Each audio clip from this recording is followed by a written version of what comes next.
Oi, tudo bem com vocês? Meu nome é Jandernay e hoje eu estou entrando aqui para nós conversarmos sobre um assunto muito importante dentro do relacionamento abusivo. Mas antes disso, meu querido, minha querida, não se esqueça de estar dando o seu like. Ainda não conseguiu? Aí logo abaixo, dá o seu joinha. Se você ainda não é inscrito aqui no canal, se inscreva aí também. Foi? E também acione o sininho das notificações para você ser lembrado todas as vezes que eu postar um conteúdo novo aqui no canal. Ok? Eu não sou uma mera sobrevivente de um relacionamento abusivo com o narcisista. Eu sou uma mais que vencedora por meio daquele que me amou, Jesus Cristo. Bom, meu nome é Jandernay, sou pastora aqui em Goiânia e também psicanalista. E hoje eu quero estar falando sobre um assunto muito importante dentro dos relacionamentos abusivos, com narcisista ou não. Dentro de relacionamento que nós temos visto aí, a partir do boom da internet, nós começamos a entender um pouquinho, né, sobre transtorno de personalidade narcisista, sobre relacionamento abusivo, sobre relacionamento tóxico e também, por que não, sobre relacionamento saudável. E hoje eu quero estar falando sobre um assunto no qual muitos de nós estamos inseridos, tendo esse comportamento que muitas das vezes pode e faz com que a gente tenha também um outro comportamento ruim, que é o comportamento da manipulação. E hoje eu quero falar sobre o vitimismo. Você não pode mais continuar assim. Você não pode mais continuar nesse papel de vítima, sendo você homem, sendo você mulher. A gente, quando fala dessa palavra vitimismo, é aquela pessoa que geralmente transfere a culpa para o outro. Nós vemos esse vitimismo lá no começo, né, da criação, quando Deus cria Adão, Eva, e logo tem a queda, e na queda cada um começa a transferir a culpa um para o outro e começa a se vitimizar. A mulher se vitimiza dizendo que foi a serpente, e o homem se vitimiza dizendo que foi a mulher que Deus deu para ele. Então, nós, enquanto seres humanos, somos tendenciosos a nos comportar como vítimas da sociedade, da família, dos filhos, dos cônjuges, da política, da igreja, né? E até de Deus. Que coisa, hein? Então, antes de começar, eu quero contar uma história de um personagem bíblico que eu gosto muito, que é a cara da nossa geração. É Pedro. Pedro, vocês conhecem a história que Pedro nega Jesus, né? Por 3 vezes. E naquela época era uma situação que, se eu tivesse um lugar e se você também tivesse um lugar, provavelmente nós também faríamos o mesmo de negar Jesus, porque ele corria risco de vida. E a própria palavra vai nos dizer que o próprio Cristo, antes de morrer, né, de ser crucificado, morrer, ele fala com Pedro e fala para Pedro: Pedro, o dia que você se converter. Então Pedro estava andando com Jesus, ele andava com Jesus, mas porém ainda não era convertido, ele era convencido, como a grande maioria de nós. E aí ele nega Jesus, né? Jesus vai subindo ali até o Gólgota e várias vezes pessoas chegam até Pedro e falam: ah, mas você não era o seguidor de Jesus, né? Você não é um dos discípulos, né? E Pedro todas as vezes falou que não, mas 3 vezes não. Eu não conheço esse homem, eu não faço parte, né? Saiu correndo ali daquela situação. Ele poderia muito bem gerar no coração dele esse sentimento de culpa, como gerou, né? Ele se deixou por algum momento, como nós, né, suscetíveis a passar por a sentir esse sentimento, né? E a manifestar esse sentimento de culpa por toda a situação, né? Pensa você negar o próprio Cristo, né? Negar o Senhor Jesus, né? Um dos discípulos de Jesus caminhou com Jesus por 3 anos, né? Passou ali pelo discipulado, pelo cuidado, né? Pela proteção, pela provisão de Deus, por tudo aquilo que Deus, né? Que Jesus veio fazer, né? Aqui na terra. Ele levanta ali os seus discípulos e um deles era Pedro. penso que se passou na cabeça de Pedro, né? A culpa, né, que o próprio diabo também colocou na cabeça dele, esse sentimento de culpa. Ele ficou arrazoando na mente dele o tempo inteiro, né? Realmente, nossa, eu neguei o meu mestre. E isso tomou conta, quis tomar conta, né? E Pedro com certeza queria fugir ali, abrir um buraco, enfiar a cabeça ali, não ouvir mais ninguém, não saber mais de nada.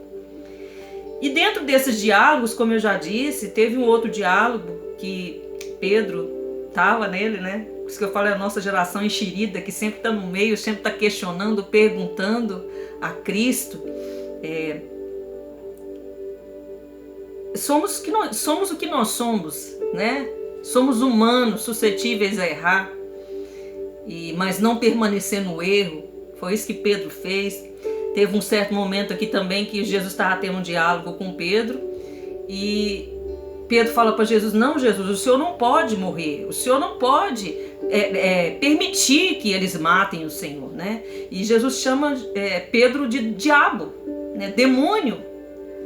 Pensa ali na cabeça de Pedro, na frente dos outros discípulos, ser chamado de demônio. Ele poderia ficar emburradinho da estrela, né? Ele poderia muito bem se culpar, se vitimizar. Outra situação, o próprio Jesus, como eu já disse antes, chamou ele, falou que Pedro não era convertido ainda. Que o dia que ele se convertesse, que ele deveria apacentar, né, cuidar da igreja, cuidar dos irmãos dele. E Jesus disse que Pedro, né, não era convertido, e isso poderia ter gerado no coração dele assim: poxa, como assim eu não sou convertido? Eu tô andando com Jesus um tempão, né? Tô ouvindo as instruções, a palavra dele, como assim? Ele poderia muito bem ali na frente dos discípulos se vitimizar, culpar a situação, né? Culpar a falta de entendimento, de revelação que eles não estavam tendo. Poderia até culpar Jesus e falar: que é isso, Jesus? Como é que o Senhor fala assim comigo? Né? Poderia muito bem estar ali se vitimizando diante de Jesus, diante dos discípulos e falando: nossa, por que Jesus fez isso comigo? Então Pedro, ele com certeza errou em negar Jesus, né, em todas as práticas, né, porque ele estava no discipulado, e discipulado é para isso mesmo, né, para a pessoa ser transformada, para a pessoa ser vista por dentro. Mas Pedro negou, Judas não, Judas traiu Jesus. Olha aí a diferença. Então Pedro poderia muito bem tomar a mesma atitude de Judas, se suicidar. Mas Pedro se arrepende de ter negado Jesus, de todas as situações que ele fez. Ele amadureceu, ele começou a amadurecer na fé, porque ele recebe, né, a presença do Espírito Santo dentro dele naquele momento, e ele começa a ter um entendimento, a revelação de quem é o Cristo, e ele não ficou se vitimizando pelo resto da vida, como a grande maioria de nós, que não assumimos a culpa, não nos responsabilizamos pelas nossas atitudes, não nos posicionamos diante das situações da vida para falar assim: chega, basta, eu não vou aceitar mais isso, eu não vou mais aceitar ser vítima. Nós, muitas das vezes, no decorrer das nossas vidas, fazemos isso. Preferimos ficar nos fazendo de vítima, como eu já disse, da sociedade, da igreja, da família, dos cônjuges, dos filhos. De repente você, mulher, passou por um relacionamento abusivo, você, homem, passou por um relacionamento abusivo, né? Teve um relacionamento aí com uma pessoa que tem um transtorno de personalidade narcisista e fica se vitimizando. Você, de repente, mulher, se vitimiza por ter nascido mulher. Ah, se eu não tivesse nascido mulher, eu não tinha passado por isso.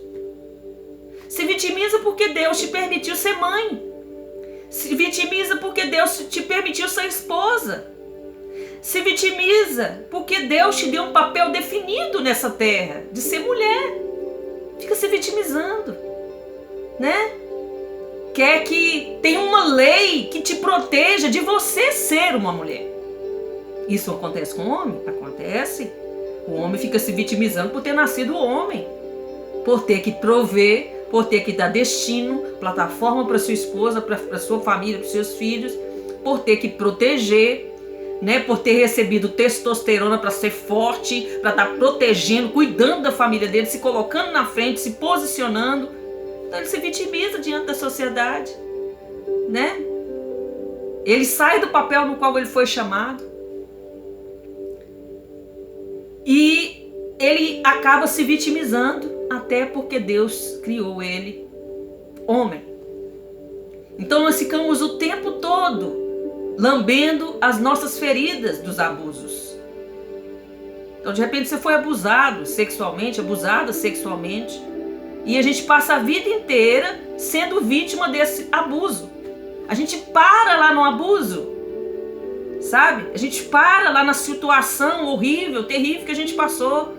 Eu com 15 anos de idade, eu vivi uma vida assim, como a grande maioria da minha época, lá nos anos 90, que como é bem diferente de hoje, que hoje está muito pior, né? Que a gente acha que a gente tem direito, né? É o meu corpo, as minhas regras. Então eu com 15 anos de idade, eu comecei a me relacionar com uma pessoa, e essa pessoa era bem mais velha que eu. E a gente estava começando a namorar, ainda não tinha tido relacionamento sexual, e um belo dia ele me leva para um lugar e ele me estupra, né? Ele abusa, né, de mim com 15 anos de idade. E naquela época o que aconteceu comigo, né? Como acontece com a grande maioria das vítimas de abuso sexual, é que a gente se culpa pelo abuso, né? A gente, não, eu não deveria estar naquele lugar, eu não deveria estar namorando com aquela pessoa, eu não deveria ter saído com aquela pessoa, eu não deveria ter confiado naquela pessoa. E eu carreguei essa culpa por muito tempo. Eu culpei a minha família, eu culpei o pai que eu não tinha, eu culpei a mãe que era muito permissiva, eu culpei os meus amigos que não estavam perto de mim, sabe? Eu me culpei por muito tempo, até eu ter um encontro com Jesus e eu entender que eu teria que sair desse lugar de vítima. Eu teria que vencer. Eu teria que ressignificar essa ferida, essa dor desse abuso. Quantos traumas, né, você deve ter passado na sua vida, assim como eu. Assim como a grande maioria das pessoas do mundo já passou por trauma. Quem não teve trauma? Quem não passou por algum trauma? Mesmo que seja um trauma ali do ventre, que a pessoa muitas das vezes vai ter esse gatilho lá depois de velho. Né? Um parto difícil, né? Um parto fóspe, um parto que a mãe teve ali, que não deveria ter daquela forma, que não deveria ser natural, né? Deveria ser cesáreo, e aquela criança se identifica com aquele trauma ali na barriga da mãe, né? Porque é traumatizante sair, né, da barriga da mãe, né? É uma luta. Depois o médico bate ali, né? Um outro trauma que a pessoa recebe, já nasce apanhando, né? Então há esses gatilhos, né, que a gente vai produzindo no decorrer da nossa vida. E quantas pessoas não têm traumas? Quantas pessoas não foram traídas? Eu várias vezes, né, pela minha família, pelo meu relacionamento, pela pessoa que tinha um relacionamento amoroso comigo, muitas vezes, né, quantas rejeições, né? A gente começa tendo rejeição desde a nossa infância até a nossa vida adulta. A gente nunca vai largar de ser rejeitado. E rejeitar também as pessoas. Então todas essas situações, todas as pessoas assim, né? Toda pessoa que é ser humano pode passar, pode viver.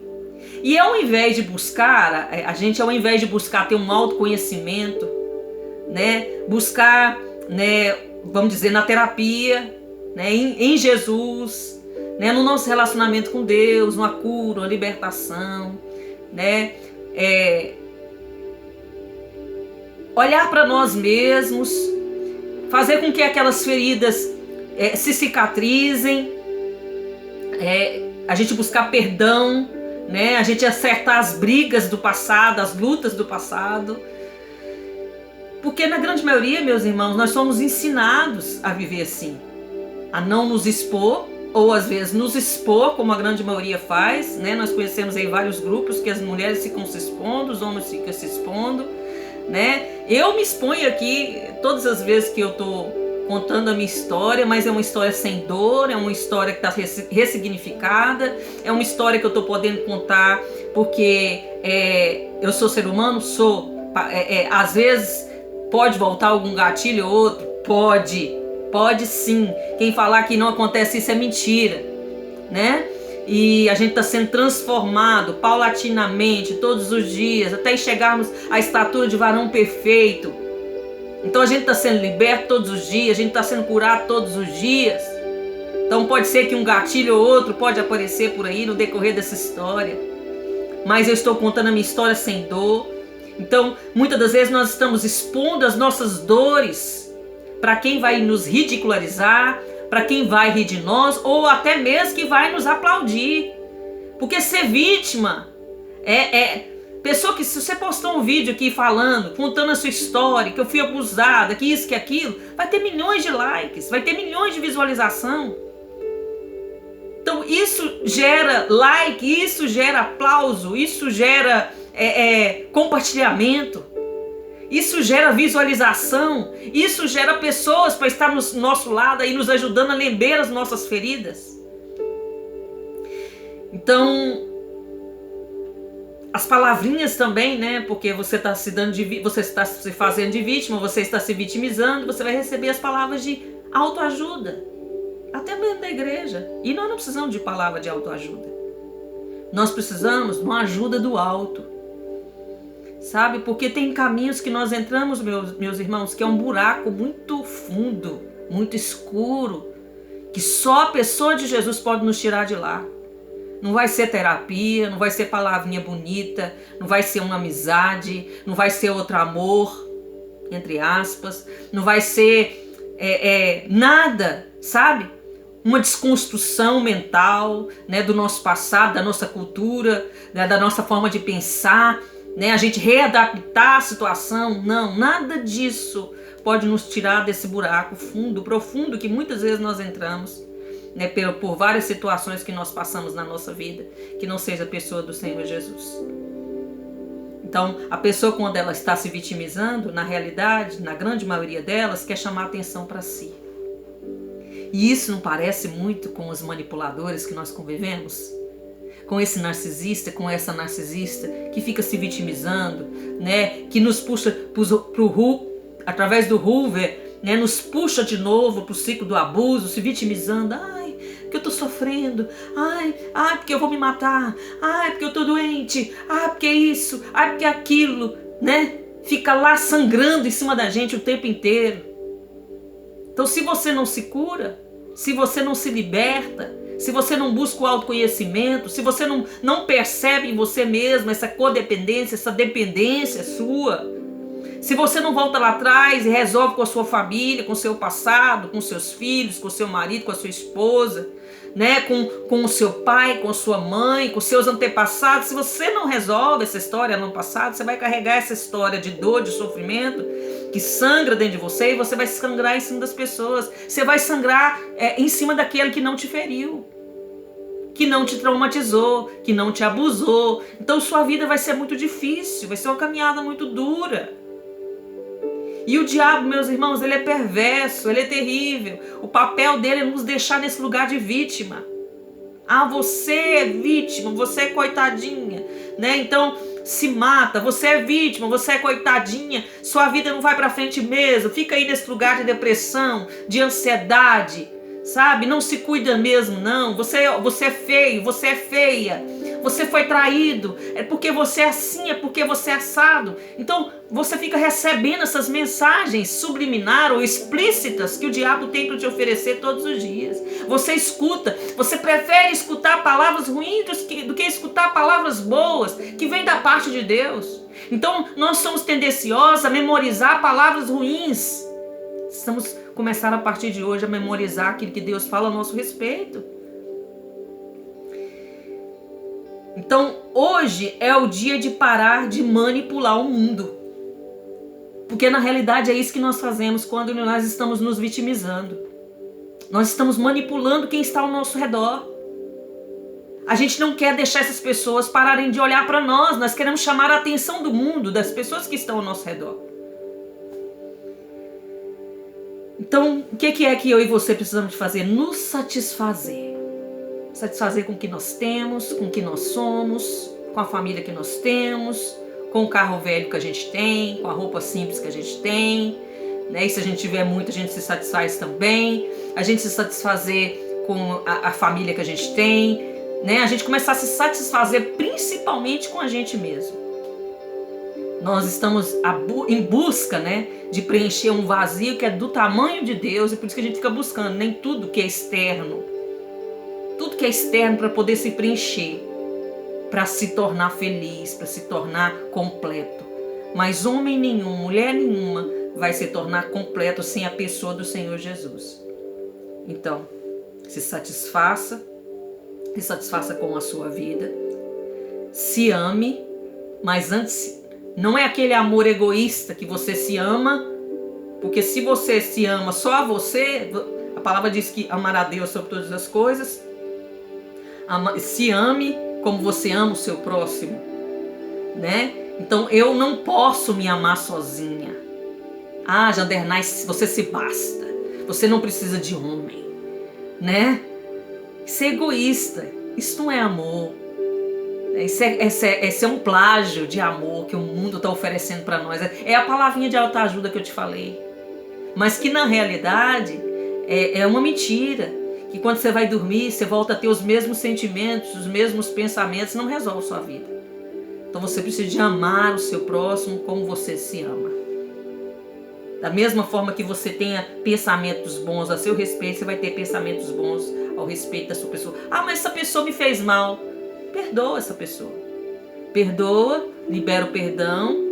Sabe, você não tem o porquê, nem a obrigação de conviver com um abusador. Você não tem o porquê continuar convivendo com quem te causa trauma, com quem destrói com a sua vida por dentro, com a sua alma.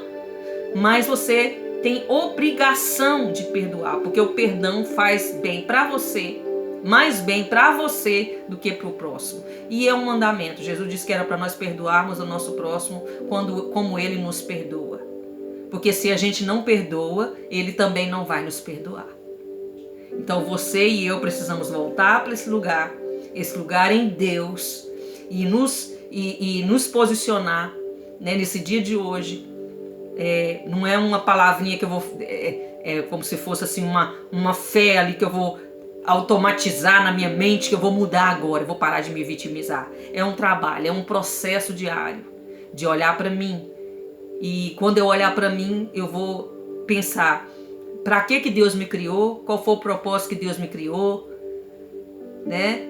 Eu passei por tudo isso, por quê? Qual é o objetivo de eu ter passado por tudo isso? E eu pegar toda essa carga, né, pesada, esse fardo, esse jugo, e colocar na cruz de Cristo. E falar para Jesus: a partir de agora, Jesus, eu me coloco na posição de vencedor, de vencedora. Por mais que tudo ao meu redor está dizendo o contrário, eu vou me colocar em posição de vencedor, de vencedora. Você conseguiu vencer essa situação. Você conseguiu vencer esse trauma. Você conseguiu vencer esse abuso. Você conseguiu vencer essa traição. Você conseguiu vencer essa rejeição. Você conseguiu vencer todas as situações de dificuldade. Você é um bom exemplo agora. As pessoas podem olhar para você e falar: poxa, se ciclano venceu, se ciclana venceu, por que eu não posso vencer? Então que você possa ser um instrumento de cura na vida das pessoas que passarem pela sua vida. Não um instrumento de destruição, de manipulação. Não que as pessoas, que você fique chamando atenção para si. Porque se eu sou vítima, eu vou buscar pessoas do mesmo nicho que eu, né? Pessoas que têm o mesmo comportamento que eu vão se aproximar de mim, as vítimas. Eu quero te dizer, no nome do Senhor Jesus, começa a ir para esse lugar em Deus nesse dia e falar para Deus: Deus, eu quero sair desse lugar. Eu não aceito mais viver nesse lugar e não aceito mais ser chamada de vítima. Você, homem, não aceita mais ser chamado de vítima. Se posicione. Você que está me escutando, me vendo, se posicione nesse dia, em nome de Jesus. Amém? Eu te encontro aí nas minhas redes sociais, lá no Instagram, @Jandernay Santos, no perfil lá no Facebook, Pastora Jandernay Santos, tanto no perfil quanto na página, e aqui no YouTube, né? Eu ia falar lá, aqui no YouTube, Pastora Jandernay Santos. Nos acompanhe, caminha conosco aqui, e Deus está fazendo, Deus está trabalhando nas nossas vidas, e nós somos muito gratos. E até mais, meu amado, minha amada.